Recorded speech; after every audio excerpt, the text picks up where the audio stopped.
મિત્રો, ગીત ગઝલ મારી યુટ્યુબ ચેનલ પર આપ સૌનું સ્વાગત છે. મિત્રો, આજે કાવ્યનો એક બીજો પ્રકાર રજૂ કરું છું. મુક્તક. 4 પંક્તિના મુક્તક હોય છે. કોઈ સંસ્કૃતનો શ્લોક હોય, કોઈ દોહો, કોઈ કાવ્યની એક કડી હોય, એવા પ્રકાર હોય છે. મોટે ભાગે મુક્તક એક છંદમાં લખાતું હોય છે. તો આજે રજૂ કરું છું મારા થોડા મુક્તક. રંગોની બિછાત જાણે વસંત. વસંત ઋતુ આવી રહી છે, તો સ્વાગત છે વસંત ઋતુનું. રંગોની બિછાત જાણે વસંત, ખીલે ફૂલ સુગંધી માણે વસંત.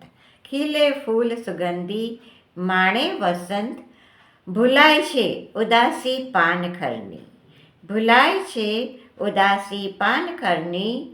નવ પલ્લવિત ધાનના દાણે વસંત. નવ પલ્લવિત ધાનના દાણે વસંત.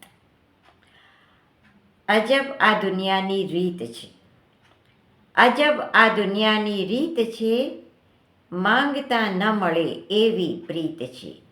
માંગતા ન મળે એવી પ્રીત છે. કોઈ કરે ના કરે કિંમત પ્યારની.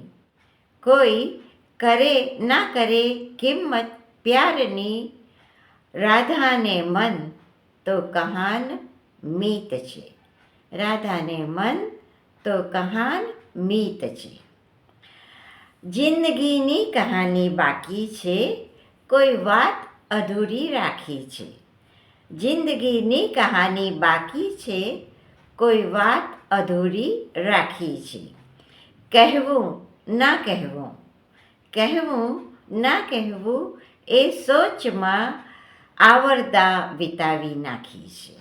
આવરદા વિતાવી નાખી છે. અને છેલ્લે, આશા નથી આવશો તમે. આશા નથી આંગણે આવશો તમે. કોઈ ખુશી ખબર લાવશો તમે. કોઈ ખુશી ખબર લાવશો તમે. નિત પ્રભાતે તોય રાહ જોઉં છું. નિત પ્રભાતે તોય રાહ જોઉં છું. કોઈ નિશાની પ્રેમની મોકલાવશો તમે.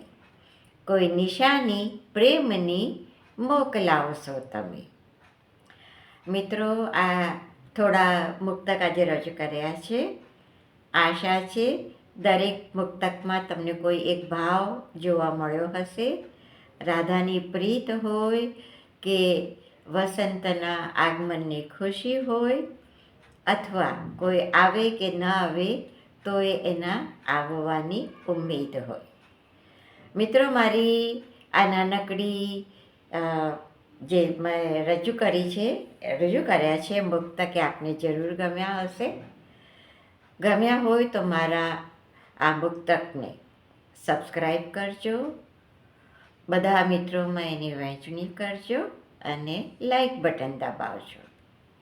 ત્યાં સુધી Shaila Munsha from Baroda. Bye bye. See you next time. Bye.